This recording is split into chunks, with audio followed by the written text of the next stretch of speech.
Hello, I'm Darielle Snipes with the CMSD News Bureau with the latest edition of Talk to the CEO.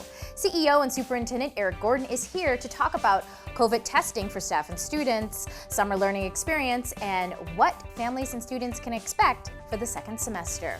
Well, welcome back, Eric, and Happy New Year. Happy New Year and happy second semester as well. Yes, it is the second semester. And how do you think things will be going this second semester? Well, we're still facing COVID, so we're going to have to continue to implement our safety protocols, students and staff alike. And that's our reality, but we're continuing to implement new exciting programming for our kids and our faculty and our families, and I'm excited about what we're teed up to do this second semester. Great. Well, we'll talk a little bit more about that in a second, but I want to get to, obviously, COVID-19. It's still an ongoing pandemic, but the district now has free voluntary testing for students, staff. Can you just talk about where that can happen, and if a parent does want their student to be tested, what they need to do? Sure. Every one of our schools has a testing plan in place. It is once a week. It is free and voluntary. And all a parent needs to do is contact the health professional at their school to sign their child up and fill out a consent form. Essentially what it does is it allows us to test the people who volunteer to see if they have COVID before they become symptomatic. And if they do, then we can get them quarantined so that they're not infecting other people around them, which is better than waiting until you have symptoms. In two to 3 days you've already spread COVID. So every school has the testing, every school has a testing schedule once a week, every week through the rest of the year. Well, that's good to know. But, the spread was rampant a while back, and you decided to go remote, have the whole district go remote for 1 week. But students, staff, and parents might still be worried about catching the virus. So can you just talk about what safety protocols that the district is doing, has been doing, to make sure that the spread doesn't happen in schools? Yeah, first of all, the good news is that Cuyahoga County is coming out of this spike faster than many others around the state and region, and that's because of the bad news. We were the first ones in it. But the numbers are down and continuing to improve, and that's really good news. We have to keep using our masks. We have to have the universal masks. We have KN95 masks available for staff members. For students, you can use the paper mask with a cloth mask over top of it, but masking is critically important. We have to continue to maintain 3 feet of social distancing wherever possible. We've worked really hard with our faculty members, including even having breakfast and lunch in classrooms if necessary, to keep that masking in place. Lots of hand washing. Hand washing is better than sanitizing. Sanitizing is good if you don't have access, but soap and water, cold or warm, to make sure that you're germ-free. PPE, wiping down your workspace, your computer, your desks and everything. I was in a middle school classroom where the teacher just held the wipes. The kids came in, got their stuff, they had the routine. We need those routines across the district as well. Just all of those practical, if you're sick, stay home. We know absences is a challenge this year, but we'd rather that people be cautious. If you feel like you have a symptomatic, take that rapid test with your school's nurse. We'll give the student the test. We'll also send a test home, just to make sure people are safe. So all of those protocols are in place, and we have to use them universally to make sure that we all stay safe as possible.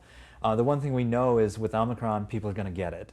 But we also know that people who are going to get it and have been vaccinated are 99% of those people are safe. Only 1% end up in the hospital or emergency room. So the final thing is get vaccinated, get your booster. Anyone 5 or older now is able to get that vaccine. And also, our sanitation department is working tirelessly to make sure that the school buildings and the classrooms are clean with deep cleanings, right? Yeah, so we're not immune to the staff shortages that everybody else has, but we have hired another 65 environmental service specialists who clean our buildings in the evenings. So we're really excited to have really beefed up that cleaning team. More importantly though, we want things clean, but they need to be sanitized. And every night in every building, classroom, high contact areas, we use electrostatic sanitation. So it is a sprayer that is electric charged so that it actually grabs onto virus and contamination, and it's a bleach based, so it kills it within, I think it's 8 seconds. So that happens every night. It's a fogging in the general space, but it's also a fogging on door handles and things of that nature. And so that is an important part of the protocol when the buildings are closed, just like it's important for the maintenance, the wiping, and that sort of stuff when the buildings are open.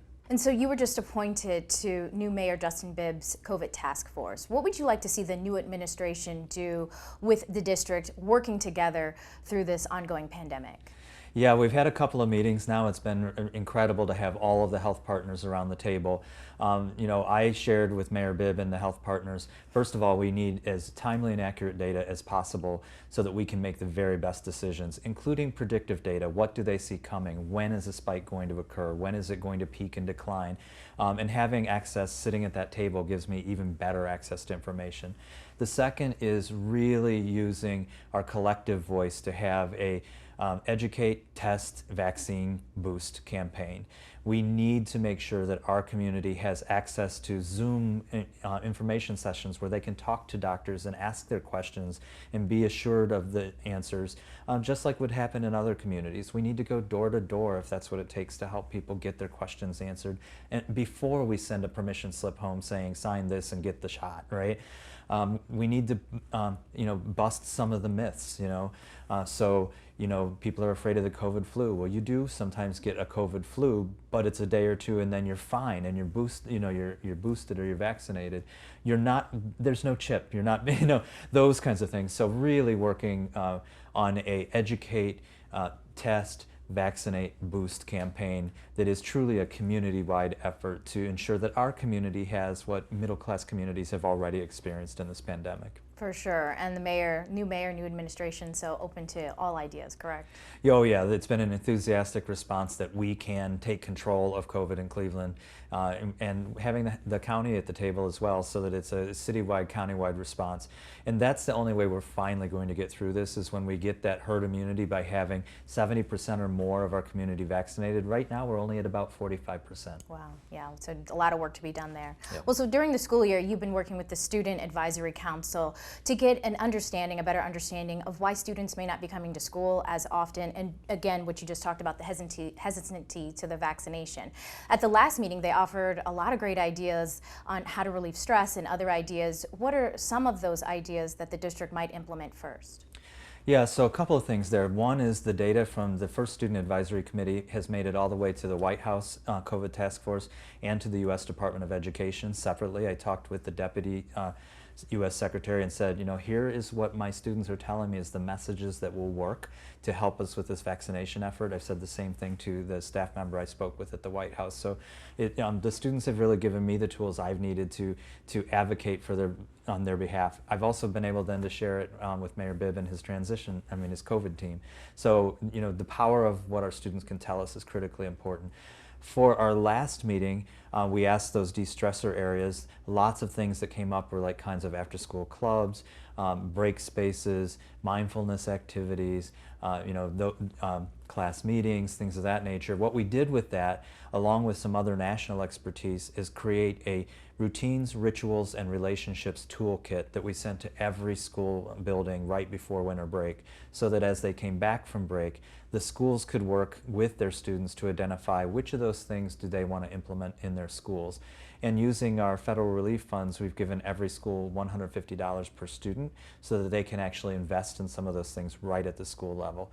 We also took that information to Say Yes to Education, and it's going to inform the out-of-school time providers, particularly for high schools, so that the things that Say Yes invests in are things that our kids are asking us to support them with. Well, that sounds great. I can't wait to see some of Yeah. those programs. So this is the second semester, like we just talked about. Yep.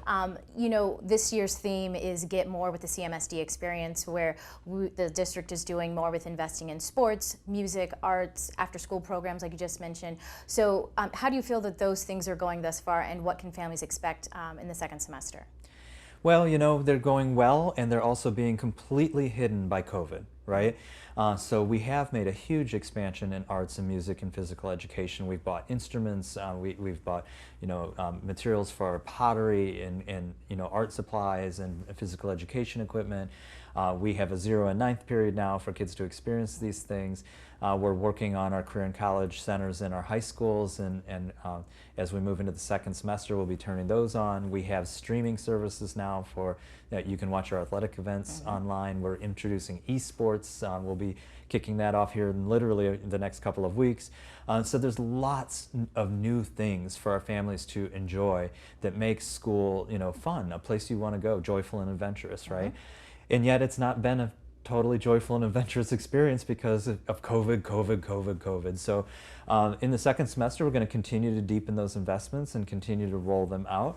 But I would really encourage kids and families to find ways to participate in those demonstrations of learning that their teachers are piloting, those those problem-based learning experiences, the art or music or phys ed that they're interested in. We're turning back on the all-city musical program in kind of a rebooted way, since we haven't had a musical in the last couple of years. We're engaging middle school students in that experience now. There's a lot going on. We just cannot let COVID cover it up. That's for sure. Well, switching gears a little bit, so the district is planning the next phase of the state-funded construction and renovation of school buildings. What's on tap for that? Yeah, so again, really big, exciting news. We're continuing to invest in modernizing our facilities. The board has passed and the state has approved a new Lincoln West High School, a new Marion Seltzer, a new Clark, and a renovated Joseph Gallagher. We have selected the architectural firm that's going to kick that off, and I'm actually really excited that one of the people leading the work on that firm is actually a Glenville High School graduate. Nice. So I'm really excited about that. Simultaneously, we also have approved a brand new state-of-the-art culinary program that is at East Technical High School that will open in the fall to replace the Jane Addams Executive Grill. It will be the leading culinary program in the region, if not the state. We're really excited about that work going on as well. And we use some of our ESSER funds to do upgrades for HVAC systems across the city to make sure that all of these investments we have made, all of these newer buildings that are starting to age, that they're getting the preventative maintenance that they need for HVAC doors and windows. So lots of operational things going on to modernize the district right alongside all the programmatic modernization. So the school board has agreed to review a committee's recommendation to rename some of the schools. How is that going, and what's the process? Yeah, what the school board actually did was ask communities to consider whether those schools should be renamed. And I think that's a really important issue because we know that these names could be potentially concerning, but it also, we know that that's the first step and that really the community that the school belongs to has the full say in it. So what will happen as we go into the spring is there will be deep engagement at the community level, neighborhood residents who have lived there with those schools for years, alumni who have attended those schools, students and families who attend those schools now, the educators that work in those schools, the elected officials that represent those schools, to really say, here's why this name was recommended to be reviewed, here's the things that we think are worth looking at and concerning potentially, and then having them do more digging into the history, really collect feedback from across the community, recommend whether there should be a new name, and if so, what those names might be. So it is going to be a deeply engaged process, starting with the 4 pre-K-8 schools and with Thomas Jefferson International Newcomer Center. And then they'll bring those recommendations back to the board, and at that point, and only at that point, will we know whether we're actually renaming a school. So it's not going to happen overnight, obviously.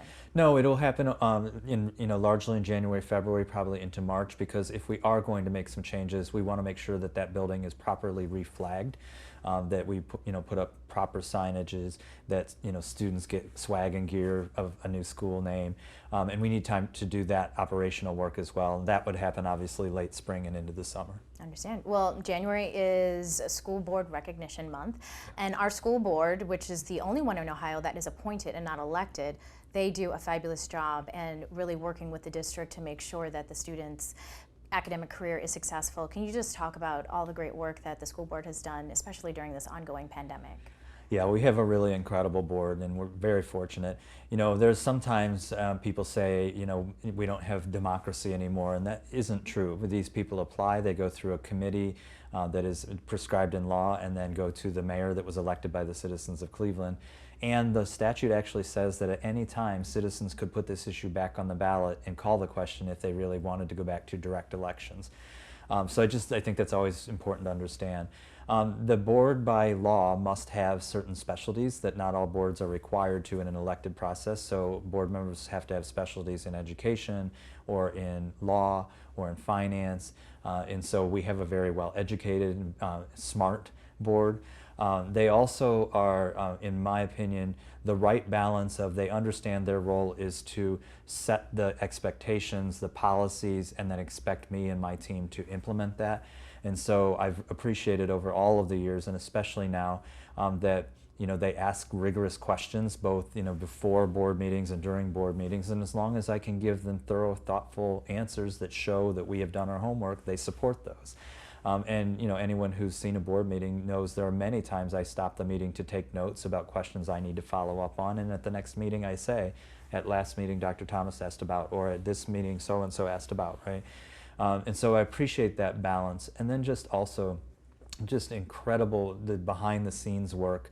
The board members don't get paid. This is a voluntary position beyond their full-time jobs, and attending events. We right before, at the end of the semester, had winter graduation, and the board chair was right there with me certifying the class.